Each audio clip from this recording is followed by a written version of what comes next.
Right, ons is hier so by AgriHX. Ek praat met die premier, sy gaan my 'n bietjie meer vertel net.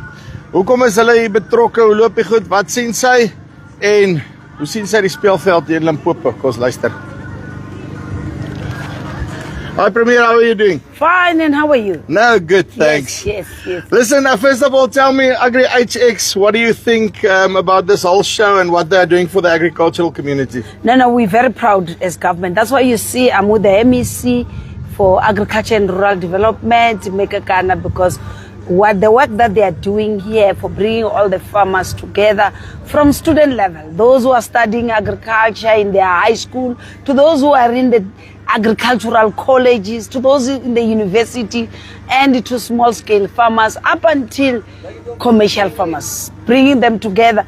And also those who are within the industry itself. As I was saying, you can see we are now mechanizing agriculture. You can see how easy it is. They were showing me that we are now using the drones for not only for irrigation, but equally for fertilization. So this is what we are appreciating, because we would not have seen that potential if the organizing team has not come up with that dream. It started last year. You would remember we were here in 2025. People thought you are just here for a year. It will not see the end of the day. But today we are here. It's a year later, 12 months later, it has grown bigger. I must indicate to you that last year we had only 141 exhibitors. Yeah. Today we have got more than 225 exhibitors, and 40 have already subscribed for next year. So you are a farmer, you are sitting out there, hey, you are in a business within the industry, hey, subscribe. 2027 we'll be back here, much more bigger than we are this year. I totally agree with you. Okay, so one or two serious questions. So I come from the Northern Cape, so I don't know Limpopo very well. Okay, what according to you are and I'm talking about farmers across the board, what is the biggest challenges that we sit with at this stage? Because as I understand from a lot of people along the grapevine, you've got a reputation of getting things done. Okay, so what do you think is the most important things that government really has to focus on, specifically in Limpopo, for the farmers? I think creating a conducive environment for them, in the sense that the bulk services, it's our responsibility as government, from municipal level up to national level. For instance, water. There's no way you can farm without water. Yeah. So both our district municipalities, which are responsible for water, in terms of water supply, especially the distribution, the circulation of water, and the source, and also the licenses, regulation, which is the DWS, Department of Water and Sanitation, to be able to assist the farmers so that we balance the water that is there for consumption, and also the water that is supposed to run farming. Farming without water, it won't. The other issue is the accessibility in terms of the roads infrastructure.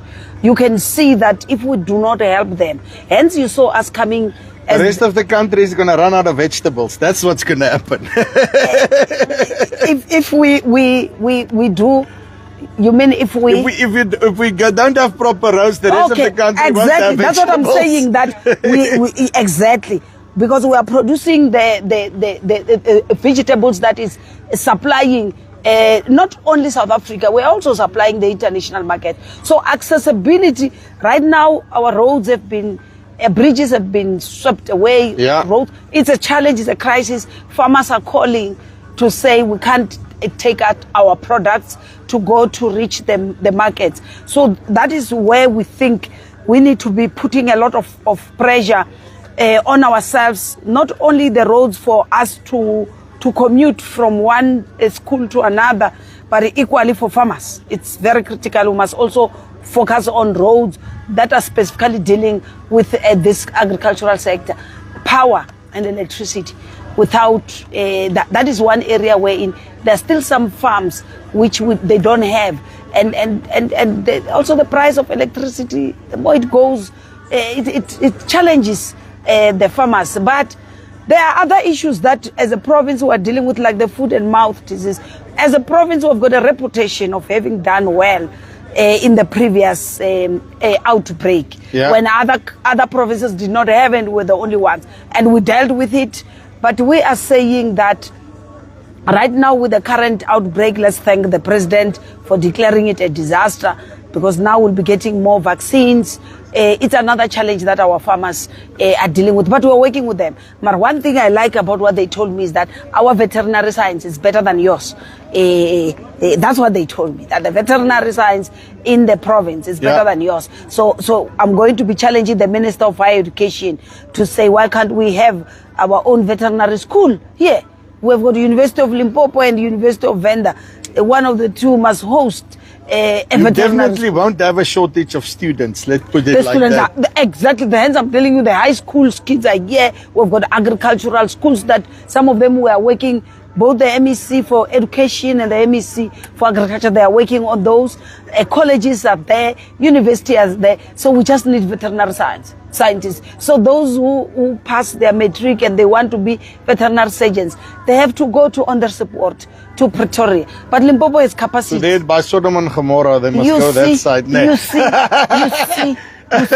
So we want to keep them at home so that they focus on building our province. Listen, so I'm a farmer in Limpopo, and I've got a specific issue, okay? Yeah. And let's say it's really troubling me. How do I, at the end of the day, get it under your attention? Is it your relationship with Limpopo so that they've got a direct line to you through the MEC, the whole lot, so she can help, then you can actually get it there? How do I do that? Because I want to keep hammering on this. You've got a reputation of getting things done. You see, the issue, the disadvantage of me here, having worked in health, so everybody has got access to the premier, because as an MEC for health, wherever a person is seeing a queue in the hospital, they are calling, MEC, where are you? We're waiting. So even now as a premier, I've been having my number as a medical doctor for years, and my patients at that time would have access. But there are those that abuses, and they will want to call you midnight at some stage when they want their issue on agriculture to be resolved, which I feel it's being unfair. Hence my MEC, who really love me so much and support me, came up with the way how to communicate when you have got a challenge.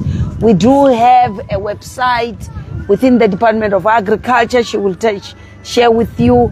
We do have a number from the Department of Agriculture where when you have a challenge, start there.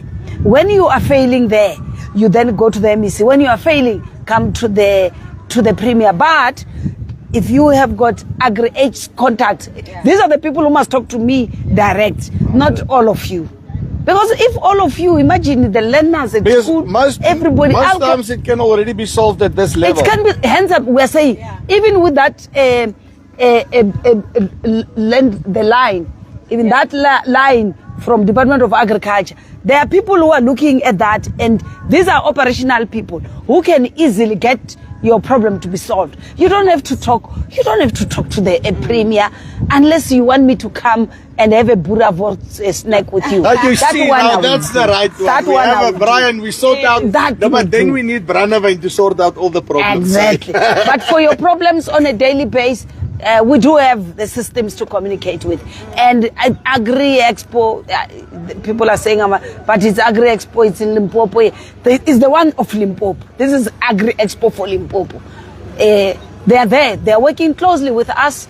Anything that you want it to be done, they will make sure. These are the only people who make me to come here at 7 in the morning and go to the legislature and come back. Oh, it has never happened. You see, these are they are powerful. Zipping around they are powerful. They're powerful. Even the premier changed a program. I even left the legislature and said, I've answered your question now. Allow me to go back to AgriHX. So make use of them. 100%. Thank you very much, MEC Premier. Thank you very much. I wanted to add that I can just say to you in all honesty that we've got 21 roads that were moved over to Sanral because of our Premier and our MEC to make sure. And that was first through organised agriculture and to say I've got Premier's number and I've got MEC's number, and they really pushed, they worked hard 21 roads that were transferred. Perfect. Okay, so if you've got issues, you've got the MEC, you've got Deirdre, they'll sort it out. This is from Farm Space. Till next time. Cheers.